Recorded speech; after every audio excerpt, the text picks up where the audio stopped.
자, 오늘은 사실 저희들에게 굉장히 중요한 시간일 수 있어요. 우리가 이미 다 알고 있는 진리이긴 하지만 우리가 여전히 실천하는 데 어려움을 겪는 그런 문제거든요. 그래서 우리는 이 심각한 질문을 한번 해봐야 되거든요.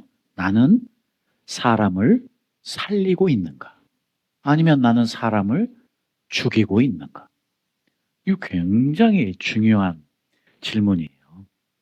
실제로 우리가 이제 계속해서 부활의 삶, 이 부활하신 예수님 따라서 우리도 부활의 생명을 누리며 살고 부활의 생명을 전하며 사는 사람인데, 이 부활의 생명은요, 뭘로 증명이 돼야 되냐면 우리의 혀로 증명돼야 돼요. 생명은 혀로 증명이 되게 되어 있어요. 자, 그래서 이제 우리 이 문제를 우리가 한번 깊이 더 생각해 보기 위해서 여러분들을 창세 시작으로부터 한번 가보도록 하겠습니다. 하나님께서 아담과 하와를 창조하셨는데, 한번 여러분들 생각해 보신 적 있으세요? 아담과 하와를 하나님이 창조하셨을 때 아담과 하와는 영원히 사는 존재였을까요? 아니면 우리처럼 유한한 존재, 죽어야만 하는 존재였을까요? 자, 영원히 사는 존재였을 것 같다. 손 들어보세요. 대부분이네요. 대부분? 네. 자, 그렇습니다. 여러분이 맞는지 한번 확인해 볼게요. 자, 여러분, 만약에 아담과 하와가 우리가 생각하는 것처럼 영원히 사는 존재였다면, 하나님이 또 그렇게 만들어 놓으셨다면, 그러면 무엇이 필요 없는 줄 아세요? 생명나무가 필요 없습니다. 그런데 하나님께서 아담과 하와를 만드시고 동산 중앙에 선악과와 생명나무를 놓으셨어요. 그리고 말씀하십니다. 네가 선악과는 절대 따먹으면 안 돼. 선악과를 따먹으면 너는 반드시 죽을 거야. 그러니까 하나님이 말씀하신 것은요, 자, 에덴 동산에서 선악과 말고 모든 다른 과일들은 따먹어도 돼. 무엇을 포함해서? 생명나무를 포함해서. 그러니까 하나님이 처음부터요, 아담과 하와를 만들어 놓으셨을 때 어떤 가능성을 열어놓고 선택권을 아담과 하와에게 주셨냐면, 영원히 살 수 있는 가능성을 이미 열어놓으시고 선택권을 주신 거예요. 자, 오늘 이 원리는 여전히 우리의 삶에도 적용됩니다. 여전히 우리도요, 매일매일 선악과를 딸 것인지 생명나무로 갈 것인지 결정하며 살아요. 여러분, 오늘 이 주일 예배에 이 자리에 함께 예배하고 있잖아요. 여러분, 오늘 아침에 여러분은 엄청난 선택을 한 거예요. 오늘은 주님의 날이니 내가 가서 주님께 함께 예배해야지. 여러분, 생명나무를 선택한 거예요. 그러니까 매일매일 우리가 이 결정의 연속인 것인데, 안타깝게도 아담과 하와는 하나님께서 열어놓으신 생명나무는 쳐다보지도 않았어요. 성경은 생명나무가 어떤 모습이라고 표현하고 있지는 않지만 저는 확신합니다. 생명나무는 아주 보잘것없었어요.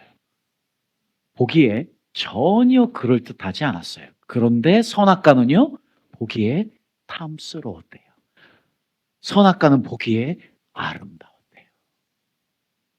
너무 가지고 싶어 했대요. 사실 우리가 이제 매일매일 살면서 이 유혹에 빠져서 살 때도 있고, 때로는 생명나무로 갈 때도 있고, 여전히 주님을 믿는 일은요, 보잘것없는 일이에요.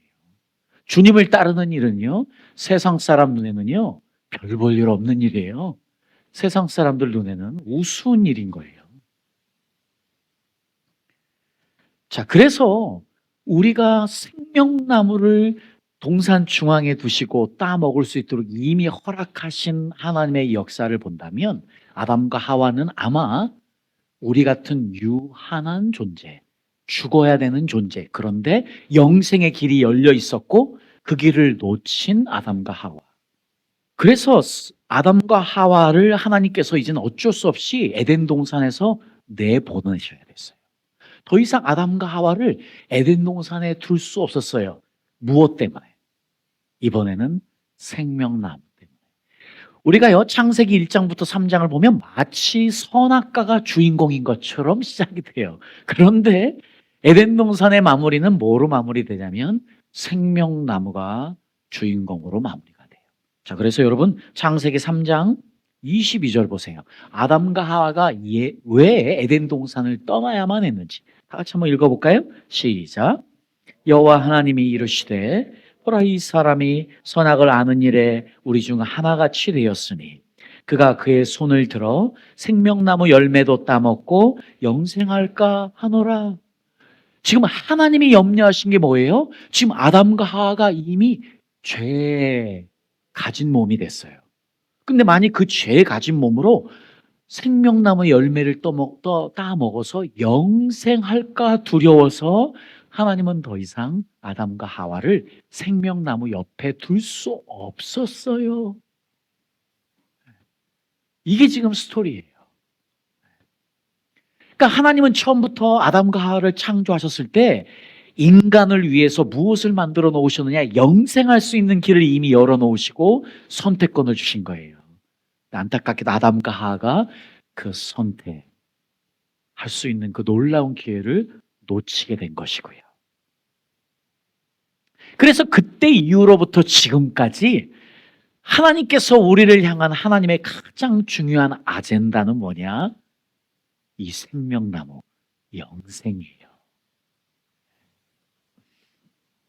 자, 하나님께서 아담과 하와를 에덴 동산에서 쫓아내시고 나서 더 이상 인간이 이 에덴 동산과 생명나무에 이를 수 없도록 창세기 3장 23절, 24절에 보니까요, 하나님이 우리나라 성경에 보면 정확하게 이것이 나와 있지 않아요. 그런데 히브리어 원문과 영어 성경에 보면 정확하게 하나님이 에덴 동산은 그룹들을 두어서, 체루빔 그룹들을 두어서 맡게 하셨고 생명나무는 불칼이 맡게 하셨어요.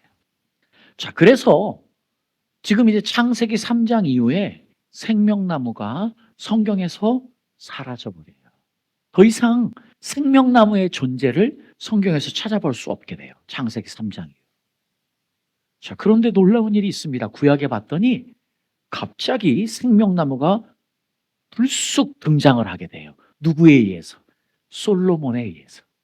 잠언서에 보면 갑자기 생명나무가 등장을 하는데 너무 놀라운 것은 비록 솔로몬은 실패한 왕이 되었어요. 실패한 사람으로 인생을 마감했지만 하나님의 지혜가 임했을 때 솔로몬은 굉장한 통찰력을 가진 사람이었어요. 굉장한 인사이트를 성령 안에 누린 사람이었어요. 그래서 진정한 성경의 진리를 전할 수 있는 사람이었는데 이 솔로몬이 잠언서의 생명나무가 우리에게 어떤 의미인지를 너무 정확하게 이야기해 주고 있는데 첫 번째 잠언서 3장 18절 말씀입니다. 다 같이 한번 읽어볼까요? 시작. 지혜는 그 얻은 자에게 생명나무라. 지혜를 가진 자는 복되도다. 지금 솔로몬이요 갑자기 생명나무를 등장시킵니다. 인간으로부터 멀어진 생명나무, 성경에서 사라져버린 생명나무가 솔로몬에 의해서 잠언서에 등장을 하는데 이 잠언서에 드디어 솔로몬이요 지혜는 생명나무래요. 갑자기 지혜는 생명나무래요. 자, 여러분 이 이야기는 아주 우리에게 중요한 의미를 가지고 있어요. 한마디로 이야기하면요 고린도전서 1장 24절 말씀 다 같이 한번 읽어볼게요. 시작.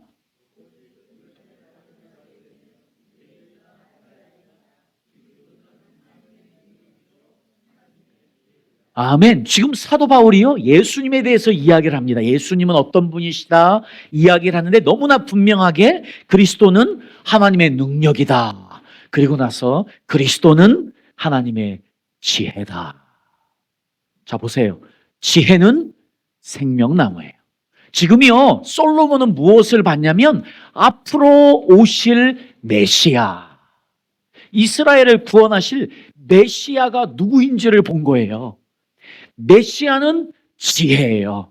그래서 지혜는 생명나무예요. 그런데 생명나무가 그럼 뭐예요? 지혜는 예수님이에요. 그러면 예수님은 생명나무예요. 그 예수님이 이 땅에 생명나무로 스스로 오신 거예요. 자, 예수님이 한 번도 자기 스스로를요, 나는 생명나무라 이야기하지 않았어요. 그런데요, 우리가 이미 요한복음 3장 16절, 우리가 너무 잘 알잖아요. 요한복음 3장 16절, 이 말씀 읽어보죠. 자, 시작.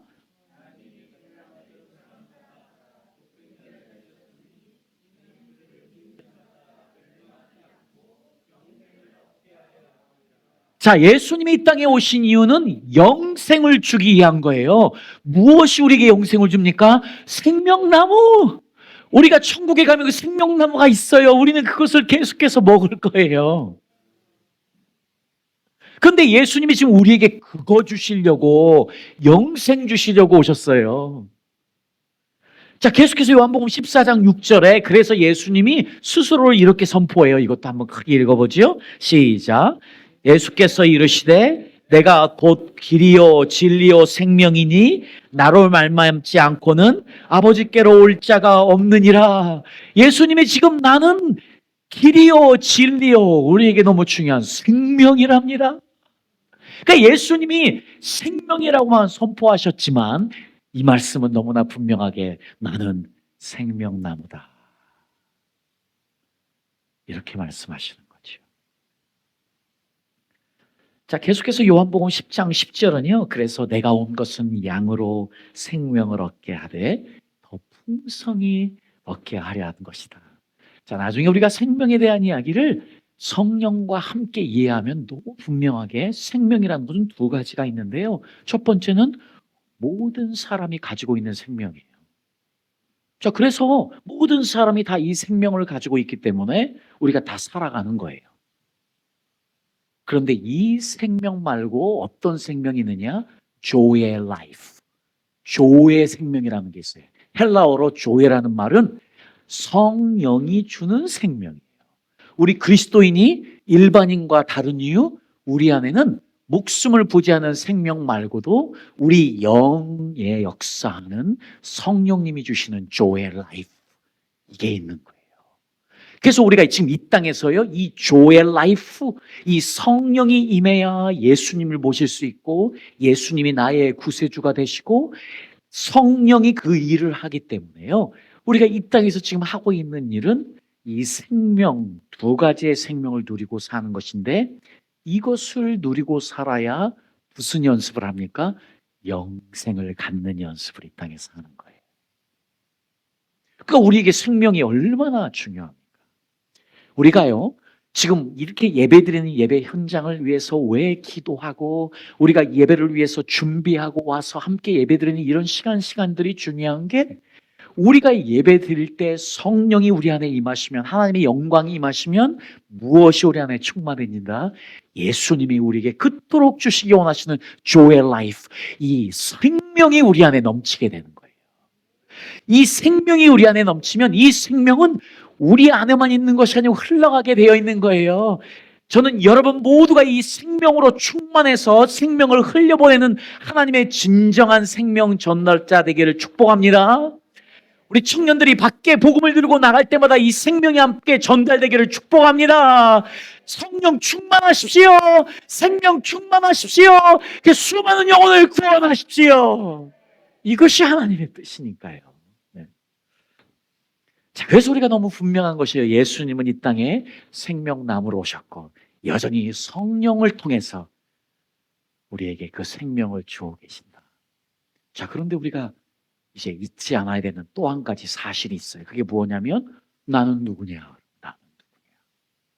너무 놀랍게도요, 이 솔로몬은 정확하게 생명나무가 앞으로 오실 메시아라는 것을 선포했었고, 그리고 또 이야기합니다. 자, 우리 잠언서 15장 4절 말씀 이렇게 선포합니다. 이 말씀 한번 읽어보죠. 시작. 그렇죠. 첫 번째로 지금 솔로몬 무슨 이야기를 하냐면, 와, 이게 personification, 이게 의인화라는 거예요. 마치 혀를 사람처럼 이야기했어요. 사람이에요. 지금 이 혀를 마치 살아있는 것처럼 이야기했거든요. 이거는 사람을 빗댄 거예요. 그런데 중요한 건 우리 사람의 혀가 뭐가 된다고요? 생명나무가 된대요. 어떤 게? 자, 이게 온순한 혀라고 지금 한국 성경의 표현이 성경의 원래 의미를 정확하게 전달하지 않는데 저는 NIV에 나오는 이 표현이 너무 좋아. 이것도요, NIV의 이 표현도 옛날 표현이에요. 요즘 나오는 표현은 또 달라졌더라고요. 근데 저는 이게 좋아서 그 표현을 그냥 가져왔는데 The tongue that brings healing is a tree of life. 뭐예요? 치료를 가져오는 혀. 그러니까 여러분, 우리의 혀가 사람을 살리는 혀면 이게 우리가 생명나무가 되는 거예요. 자, 이제 우리가 생명나무가 될 수 있어요. 예수님이 생명나무인데 이 생명나무 대신 예수님을 따르는 우리도 생명나무가 될 수 있는데 문제는 뭐냐? 우리의 혀에 달려있다. 이 말은 내 말에 달려있다. 지금 나는 사람을 살리고 있나? 죽이고 있나? 그래서요, 바로 그 다음 말씀 볼까요? 자, 그 다음 이어서 지금 솔로몬이 이렇게 선포를 합니다. 이것도 읽어보죠. 시작. 그렇습니다. 지금 우리의 혀가요, 온순해지면 사람을 치료하는 혀라면 우리는 생명나무예요. 그런데 우리의 혀가 패역해지면 deceitful tongue. 그러면 어떤 일이냐? 우리의 혀가 망가지면 어떤 일이 있느냐? 영혼을 짓밟는데요. 여러분, 우리가 지금 다른 사람을 짓밟게 돼요. 그러니까 우리가 이 혀로 생명을 나가게 할 수도 있고 다른 사람의 영혼을 짓밟을 수 있다는 이야기를 지금 솔로몬이 하고 있는 거예요. 자, 그래서요, 놀랍게도 이 솔로몬은 계속해서 잠언서에 혀에 대해서 이야기를 하는데, 자, 잠언서 10장 11절 말씀 볼까요? 이 말씀도 우리 한번 읽어보죠. 시작.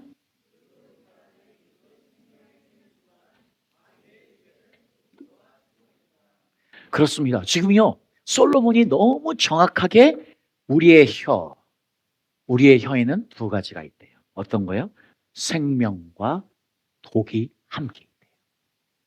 그 놀라운 사실이요. 지금도 내 입에서 생명이 나갈 수도 있고 독이 나갈 수도 있는 거예요. 자, 지금 여기에서 끝나지 않습니다. 잠언서 13장이에요. 이렇게까지도 표현합니다. 다 같이 말씀 읽어보죠. 시작. 악한 사람은 폭력을 일삼는다. 자기 입을 지키는 자는 생명을 보존할 수 있으나 함부로 짓거려대는 자는 파멸하게 된다. 지금요, 자기 입을 지키는 것, 자기 혀를 지키는 사람은 생명을 지키는 자예요. 그런데 함부로 짓거려대는 자는 자기를 스스로 파괴하는 자래요. 계속 이어서요, 잠언서 18장 21절에는 이렇게까지 이야기합니다. 이 말씀 다 같이 읽어보죠. 시작. 혀는 사람을 죽이기도 하고 살리기도 한다. 혀를 놀리기 좋아하는 사람은 반드시 그 대가를 받는다. 지금요, 이 혀는 사람을 죽이기도 하고 살리기도 한다. 이게 혀는 완전한 양면성을 가지고 있는 거예요. 잠언서 12장 18절 말씀 하나 더 보겠습니다. 시작. 칼로 찌르는 것처럼 뼈아픈 말을 함부로 짓거려대는 사람도 있으나 지혜로운 자의 말은 아픈 상처를 어루만져 준다. 그러니까 우리의 혀가요, 남의 영혼을 짓밟는 찌르는 아픈 말을 내뱉을 수도 있고 살리는 말을 내뱉을 수도 있는 거예요. 이게 지금 솔로몬이 계속해서 잠언서를 통해서 우리 혀에 두 가지가 함께 존재한다는 놀라운 사실을 증명하고 있습니다. 자, 그런데요, 우리가 시편 기자는 사실 조금 더 부정적인 면에 혀의 양면성을 이야기하기보다는 이 혀가 가진 부정적인 면을 더 강조해서요, 이렇게 이야기합니다. 저희가 칼같이 자기 혀를 연마하여 화살같이 독한 말로 겨누고. 지금 사람들이요, 이 혀에 독한 말을, 톡을 나가는데 그걸 화살같이 쏘고 있다고 표현하고 있거든요. 그래서 신약으로 넘어오면 야고보서가 혀에 대한 이야기를 이렇게 이야기하고 있어요. 혀는 곧 불이라. 혀는 불이래요. 자, 우리가 이제 한 달 전인가요? 우리 한국에 그 불이 나가지고 온 산을 태우는 걸 봤잖아요.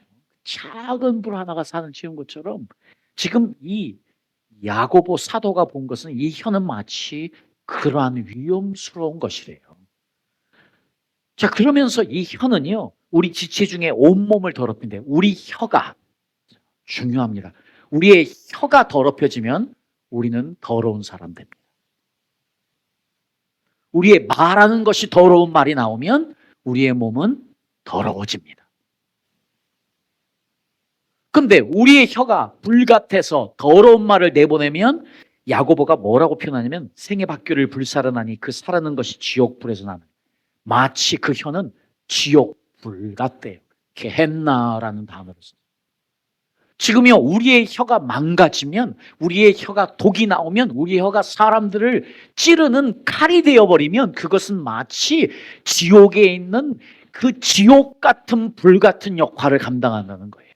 게헨나라는 단어를 써요. 그렇게 무서운 거예요. 자, 그런데 너무 안타까운 서베이가 하나 있어요. 몇 년 전에 이 한국교총하고요, 그 EBS가 한 가지 실험을 했어요. 어떤 실험을 했느냐? 중고등학생 4명을 선택을 한 거예요. 중학생, 고등학생, 그리고 평범한 아이, 그리고 욕자라는 아이를 섞어가지고 4명을 선택하고 그 4명에게 녹음기를 단 거예요. 그 4명이 4시간 동안 무슨 말을 하는지 들어보기 위해서. 그래서 4시간 동안 4명의 아이가 말한 거를 들어봤더니 여러분 1인당 평균 194회, 4시간 동안 1인당 평균 194회, 그런 그 말은요 75초에 한 번씩 욕을 하더래요.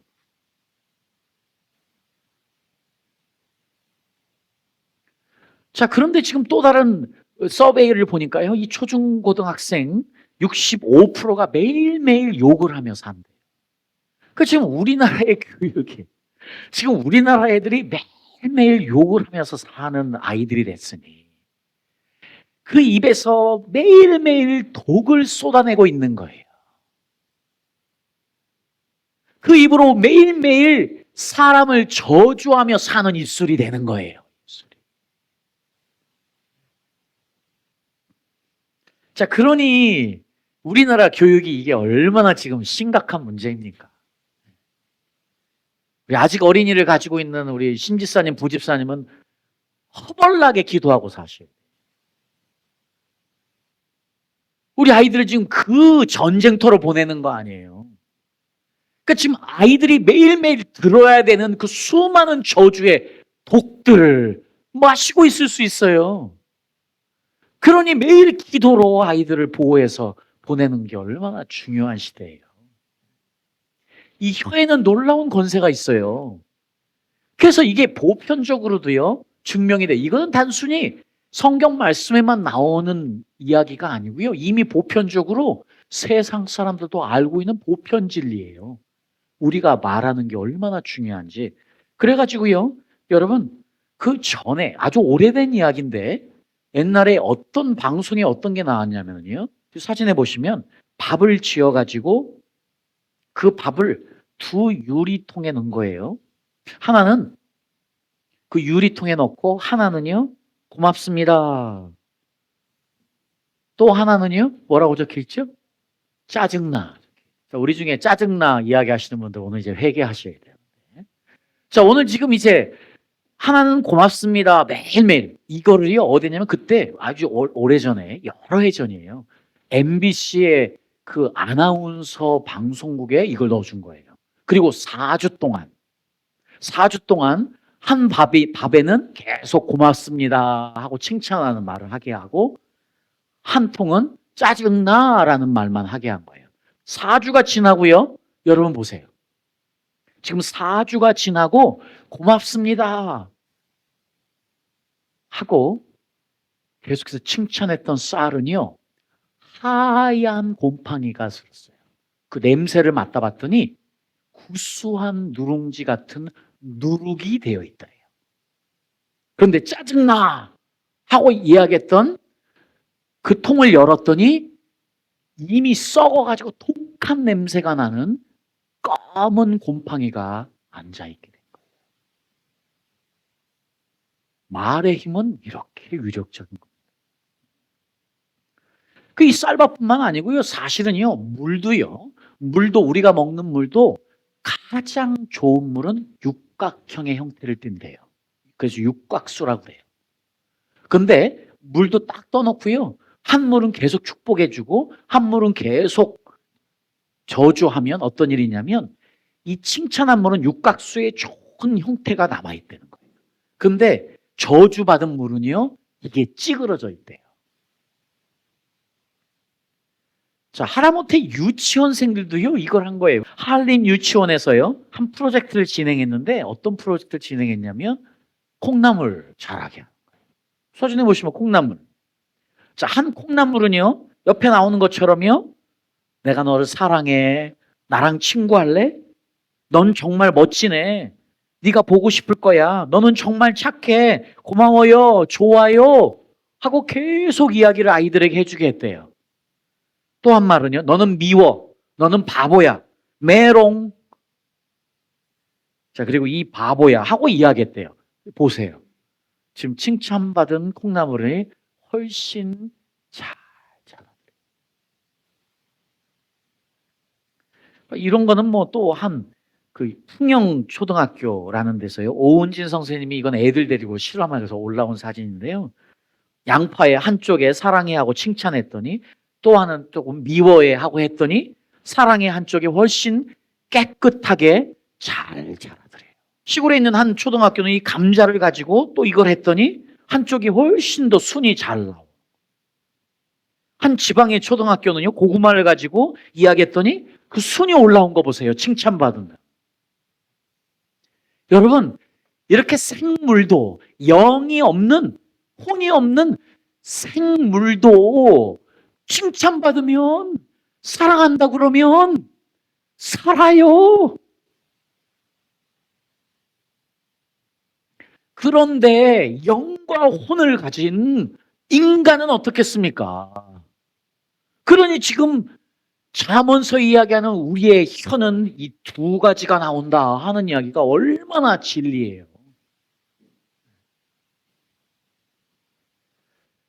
그러니 사람은 어떻겠어요? 우리가 긍정적인 말을 들은 사람들은요, 스트레스도 감소되고 긍정적인 태도를 보이는 반면에 부정적인 이야기를 계속 들었던 사람은 스트레스가 증가하고 불안해하는 경향을 갖는데요. 아주 오래전에 기네스북에요, 한 부부가 올라왔어요. 어떤 부부가? 이 부부가 한 명은 100살, 한 명은 105살 된 영국 분인데 이 부부가 올라왔어요. 왜? 이 부부로 80년을 살았대요. 부부로 80년을 살았대요. 그래서 기네스북에 올라온 거예요. 그랬더니 기자가 이 부부를 찾아간 거예요. 도대체 무슨 비결로 그렇게 오랫동안 사셨고 또 행복하게 사셨습니까? 물어봤더니 그분들의 이야기가 우리는 아주 단순하대요. 다른 이야기 한 게 아니고 세 마디 하고 살았대요. 첫 번째, thank you. 두 번째, sorry. 세 번째, please. 자, 이 부부간에요, 항상 무슨 일 하면 고맙다고 이야기하고, 조금만 잘못하면 미안하다고 쏘리하고, 무슨 일을 부탁할 때 please 하고 부탁하고.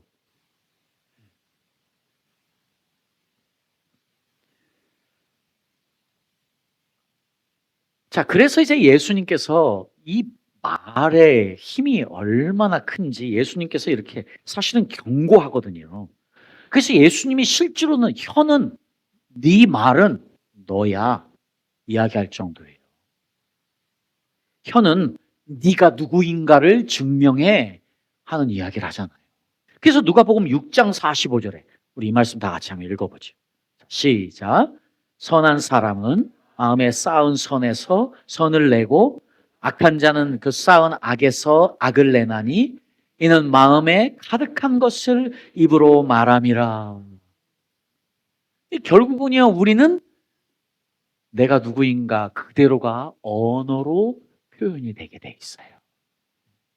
그래서 예수님께서 이 말을 누가복음 6장에서 하셨는데 또 마태복음에는 이 말의 어떤 말을 더 덧붙이느냐? 시작. 내 말로 의롭다함을 받고 내 말로 정죄함을 받으리라. 여러분, 너무 무서운 사실이 하나 있어요. 우리가 이 땅에서 뱉었던 말이 이 땅에서 끝나버리지 않아요. 우리가 뱉었던 말이 다 기록이 됩니다. 그래서 우리는 우리가 뱉었던 말로 심판을 받아요. 지금 예수님이 너무나 분명하게 이 이야기를 하고 있습니다. 자, 그래서 마치 그런 것 같아요. 우리가 이 땅에서 쏟아내는 말들은요, 누에 고치 같아요. 왜냐? 보세요. 누에 고치 사진 보세요. 누에가요, 입으로 계속 씨를 만들어내요. 그래가지고 이 고치를 만들어요. 그렇죠? 그런 것처럼요, 우리 입에서 나오는 말로 우리가 무엇을 짓습니까? 내 인생의 집을 짓고 살아갑니다. 고치처럼. 지금 예수님이 그 이야기 하신 거예요. 지금 네가 이 땅에서 뱉어낸 그 모든 말을 가지고 내가 너를 심판할 거야. 그래서 저희는요, 야고보서 3장 3절 4절 말씀 우리가 다시 한번 봐야 되겠습니다. 자, 이 말씀 다시 한번 읽어보지요. 시작.